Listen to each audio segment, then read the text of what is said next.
Ada pertanyaan? Silakan.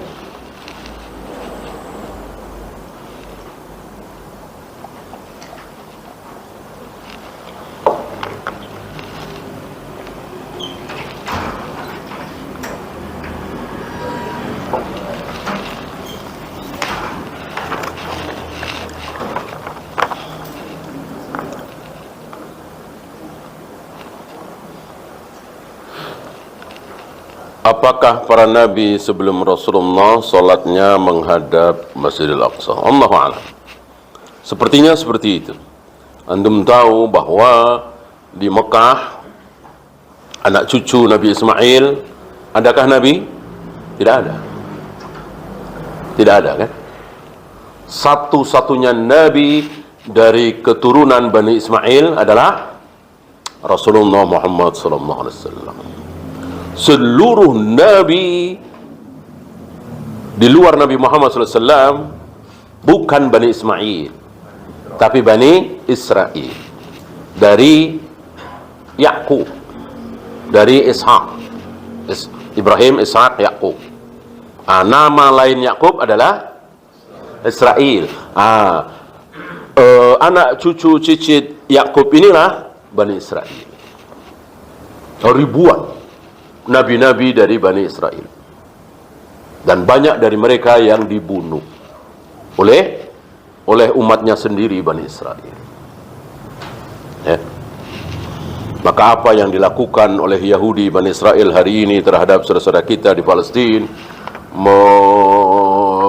membunuh wanita dan anak-anak, itu kecil bagi Yahudi. Para nabi, para rasul saja dibunuh.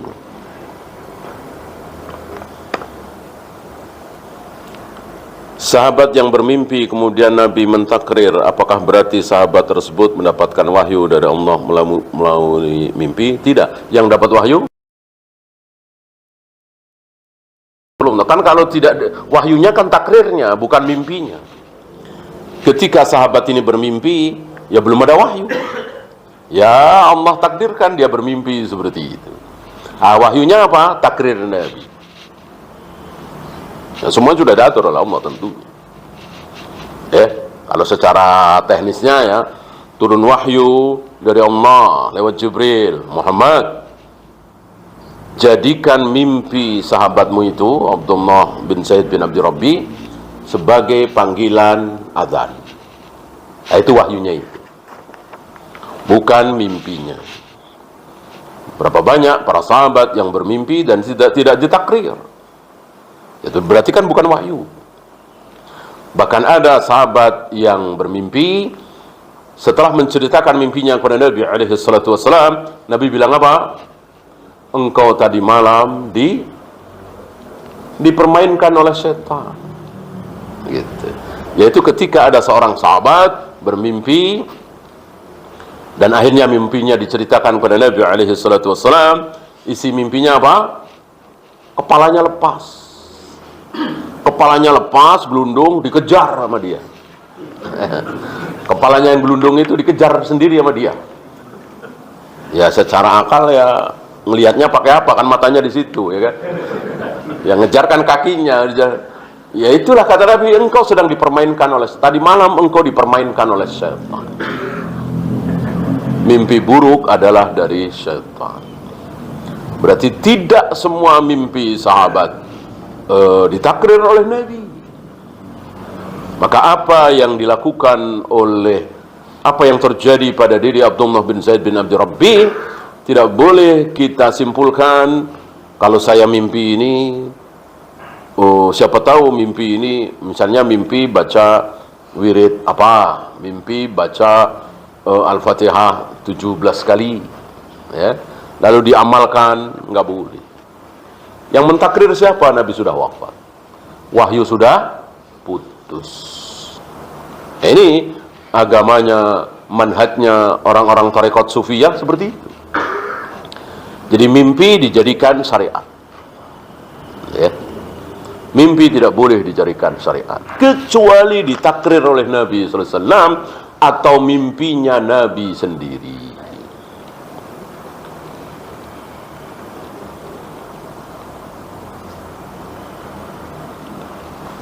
apakah ada uzur bagi pelaku dosa syirik?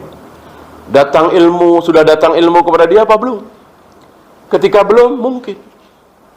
Antum jangan lupa apa yang diriwayatkan oleh Imam Muslim, bahwa ada seseorang yang menyuruh anak-anaknya untuk membakar mayatnya dia sendiri. Nah, kalau ayah meninggal, tolong mayat ayah nanti dibakar dan abunya ditaburkan ke lautan. Kenapa? Karena dosa ayah terlalu banyak. Kalau sampai ayah dihidupkan lagi oleh Allah, tentu Allah akan siksa ayah, karena dosa ayah terlalu banyak. Kalau ayah nanti dibakar jadi abu, debu, abunya ditabur ke lautan, nanti kan Allah susah tuh ngidupinya. Gitu. Syirik apa enggak? Syirik apa enggak keyakinan ini? Jelas syirik. Meyakini Allah tidak sanggup melakukan sesuatu. Syirik. Syirik dalam masalah asma wa sifat. Syirik kan bukan cuma rububiyah, bukan cuma uluhiyah. Ada syirik asma wa sifat. Sebagaimana tauhid ada 3, syirik juga ada 3. Ini syirik asma wa sifat. Tapi orang ini akhirnya masuk neraka apa masuk surga? Masuk surga. Ini terjadi sebelum Nabi alaihi salatu wassalam. Yang menceritakan kisah ini kan Nabi alaihi salatu wassalam. Berarti ada uzur, karena belum sampai ilmu kepada dia. Ya, cuman kan kita tidak tahu. Ya, setelah diuji dulu oleh Allah. Sampai di akhirat Allah menguji dia, bertanya, kenapa engkau lakukan itu? Ini ujiannya. Dijawab, karena aku takut kepada engkau ya Allah, dosaku terlalu banyak. Rupanya jawaban ini membuat Allah mengampuni. Lalu diampuni dosa luar biasa orang ini, dan Allah masukkan ke dalam surga. Bagaimana sikap makmum saat bangun dari sujud sementara dia tidak tahu sikap imam duduk istirahat atau tidak? Barangkali inilah keutamaan shaf pertama. Bagi shaf pertama insya Allah tahu apakah imam duduk istirahat atau tidak. Yang kedua, imam yang faham, imam yang faqih, ketika ditampakkan kepada para makmum, artinya Allahu Akbar, ya, makmum bangkit dari sujud, Allahu Akbar, kan kelihatan, oh imam duduk istirahat, baru naik, ya. Bahkan saya pernah dengar Ustaz Yazid menyampaikan setelah duduk istirahat Allahu Akbar, nanti bangkit Allahu Akbar lagi, gitu. Cuman fatwa beliau ralat sendiri beberapa tahun kemudian. Kalau nggak salah yang saya dengar ralatnya ya di Dewan Dakwah, beliau mengatakan tidak ya. Yang benar Allahu Akbar, duduk istirahat, nanti naik tanpa Allahu Akbar. Karena duduk istirahat bukan rukun. Ya, boleh dilakukan, boleh tidak. Jika imam duduk istirahat, makmum wajib duduk istirahat. Jika imam tidak duduk istirahat, haram bagi makmum duduk istirahat. Ini ucapan Syekh Al-Albani.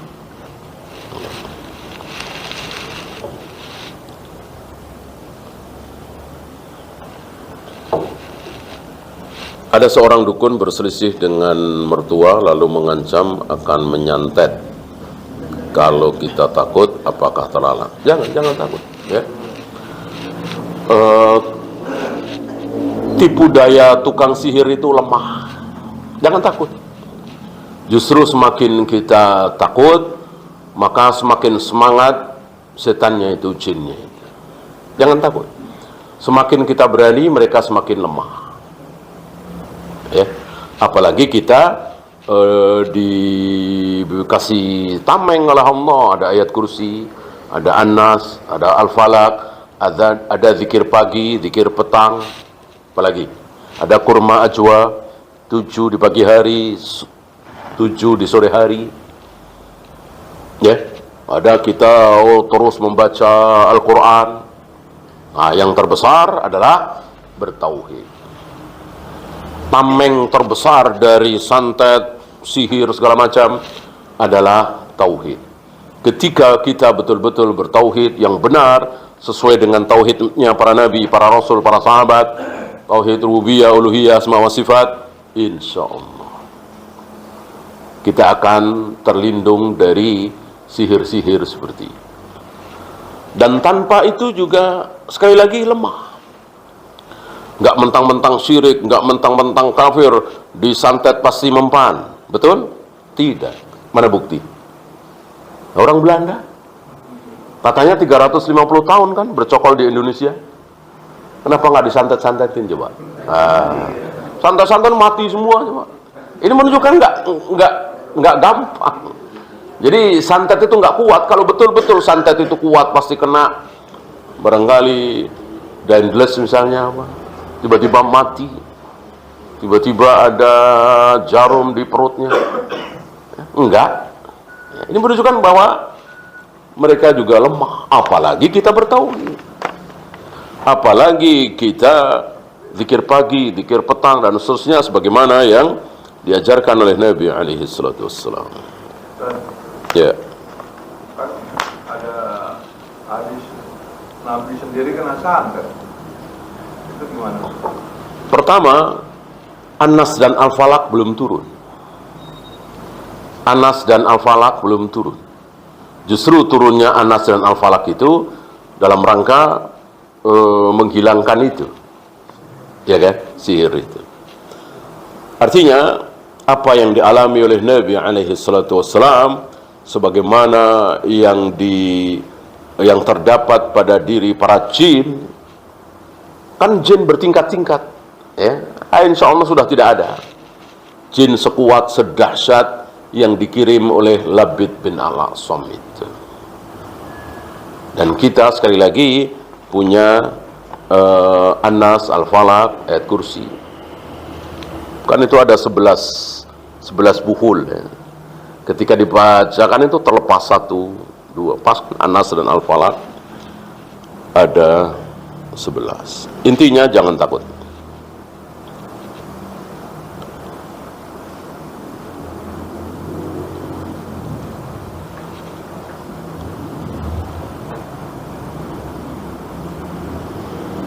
Bagaimana membantu saudara yang mau ikut acara sufi? Tidak boleh, ya? Tidak boleh. Seluruh kemaksiatan, baik berupa syahwat atau syubhat, tidak boleh kita bantu dalam bentuk apapun. Wala ta'awanu 'alal itsmi wal 'udwan. Ngasih ongkos, ngasih makanan. Harta anak adalah harta orang tua. Apakah ketika anak sudah dapat waris dari meninggalnya ayah, si ibu boleh mengambil harta anak yang sudah dapat waris dari ayah? Iya. Iya. Dibagi dulu sesuai dengan syariat. Lalu si ibu ingin uang sekian, dia mengambil. Berhakkah? Berhak. Harta anak, harta orang tua. Adapun pembagian secara waris dalam surat An-Nisa itu, ya harus dijalankan dulu. Si A dapat sekian, si B dapat sekian, si C dapat sekian, ibu dapat sekian. Ibu maksudnya istrinya mayat, ya. Nah, setelah itu si ibu ingin ikhlaskan. Taruhlah mau 100 juta, maka 100 juta ini nggak ada apa-apanya. Dibanding dengan pengorbanan ibu, capeknya ibu, sakitnya ibu melahirkan kita, taruhan nyawa, nggak ada apa-apanya. Seandainya seluruh harta kita serahkan kepada ibu, belum cukup. Belum cukup. Kata Nabi, tidak ada yang bisa dilakukan oleh anak untuk menebus kebaikan orang tuanya. Nggak ada. Kecuali si anak mendapatkan orang tuanya, ayahnya atau ibunya, dalam keadaan dalam keadaan budak. Dalam keadaan budak. Lalu si anak memerdekakan ibunya yang jadi budak. Ini kan sulit sekali, gimana caranya? Iya kan? Bagaimana ayah ibunya budak, sementara dia tidak budak, malah memerdekakan anak ayah ibunya? Kan sulit sekali. Hampir-hampir kita tidak dapatkan contohnya. Ini menunjukkan ucapan Nabi ini bahwa untuk membalas kebaikan ayah dan ibu nggak bisa, ya, nggak bisa. Jadi ketika kita berbakti, memberikan apa yang kita punya kepada ayah, itu cuma sedikit, belum terbayar 100%. Wallahu. Habis kita akhiri. Subhanakallahumma bihamdika asyhadu an la ilaha illa anta astaghfiruka wa atubu ilaik. Assalamualaikum warahmatullahi